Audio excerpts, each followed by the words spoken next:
And you're coming from different angles, from a Christian perspective, but from an intellectual perspective.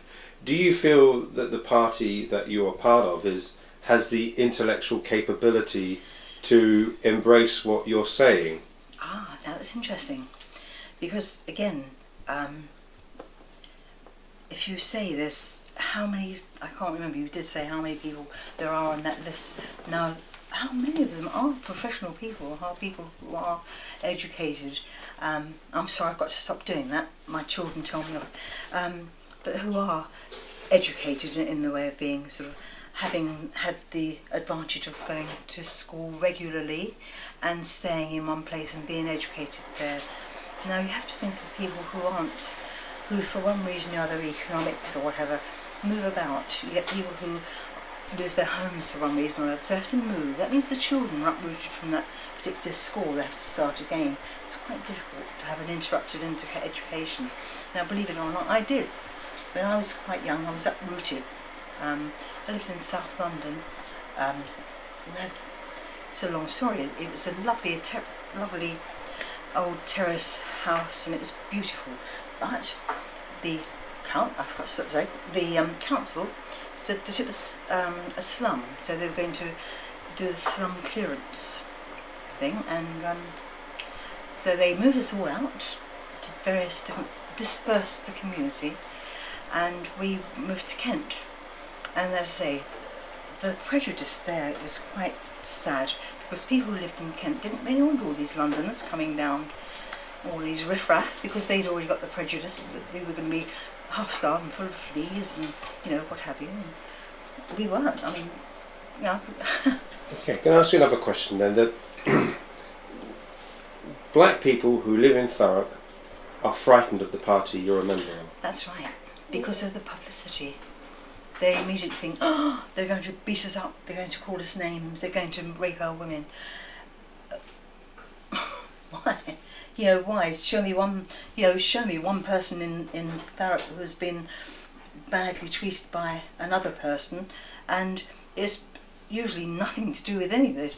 People have a drink and get nasty and argue about a parking space, or their children have upset each other, or there's other things. It's not because they're black that somebody else has come and been beastly to them.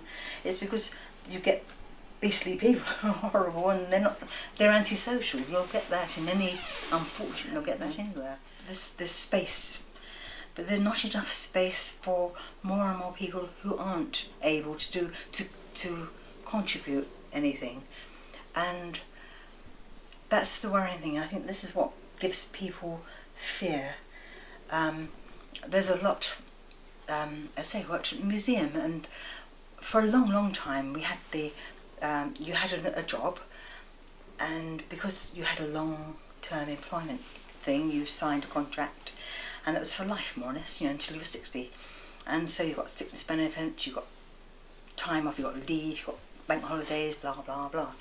Well, of course, you can see the point of view of the management. They're paying out an awful lot of money for the services that they're getting from the people there.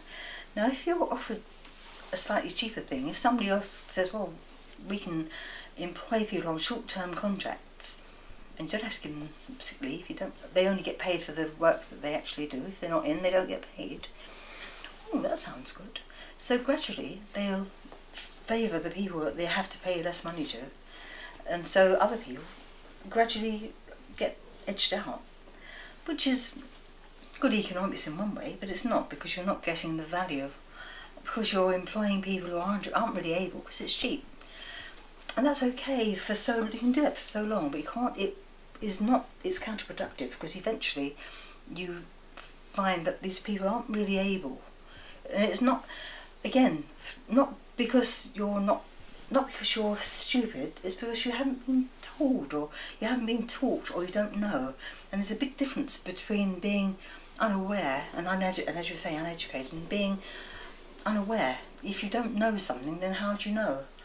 If you haven't been told, how would you know? And it's again, keeping on about myself, but with the Naturalist Museum, when we first started, we had to go through quite a rigid training programme where you had to learn quite a lot about the building, the architecture, the people that were actually founded the museum, and the exhibits and blah blah blah. And that was, that's what we had to give back. So when visitors came, you could give them quite a good day. They could come and learn quite a lot and ask you questions. But then when they started employing these people cheaply, because they were cheap, they were doing the same hours as us. But of course, because they didn't have the actual knowledge, people could ask them questions and they don't know. So nobody gained.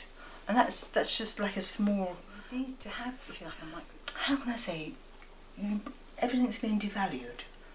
When you devalue something, nobody gains. And as I say, there are a lot of second generation immigrants here who agree with what the British National Party is saying, because they feel, well, they've come here and they've worked and they've established their niche, if you like, and they're seeing that being eroded because a lot of people are coming and being, how can I say, given things that they think that they've worked towards. I know, yes, perhaps it does sound as if it's, it's not fair, boo-hoo.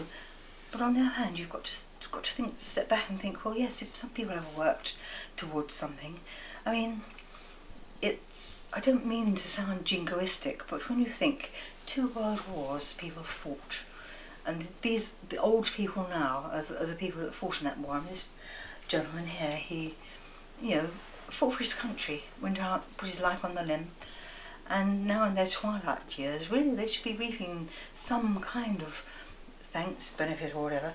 Oh yes, once a year they go out and say, oh, it's wonderful, and salute and put poppies down, but for the rest of the year.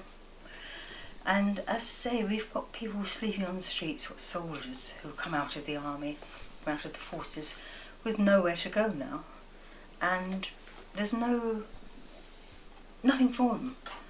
And really, just to put it into a little nutshell, while you've got people sleeping on the street, how can you invite more people to come until you've sorted out the problems that Would you be concerned that there may well have been people between 1919 and 1924 in Germany who, having lost a war, having felt they didn't have a home fit for heroes, and there were reasonable, intelligent people like yourselves chatting away in Munich in pubs, oh yes, with the same arguments, and actually yes. they found a soulmate. That's right. In Adolf Hitler. Along came this man. Because some people might say you're being a lovely woman, but incredibly naive. How would you respond to that? Oh, I can hear what you're saying. Exactly.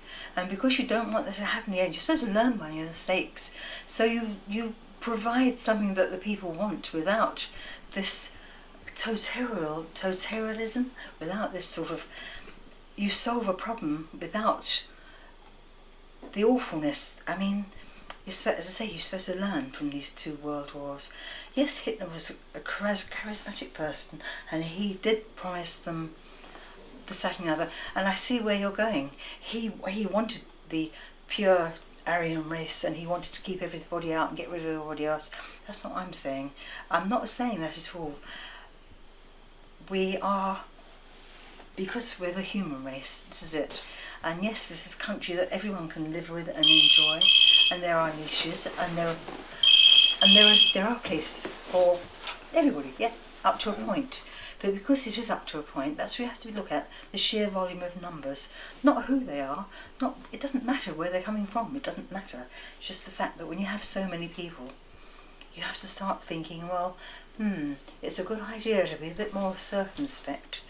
And it's nothing to do with, let's kick all the, French people, Nigerian people, Scots people, Welsh people. It's nothing to do with pushing people out. It's making life bearable for the people who are actually in and around. And I take your point with Hitler. Yes, he had charisma, and yes, people were starving, and he organised soup kitchens, and he gave people a sense of identity and gave them the power of being proud of who they were. Unfortunately, it got sidelined and hijacked, which is what you don't want.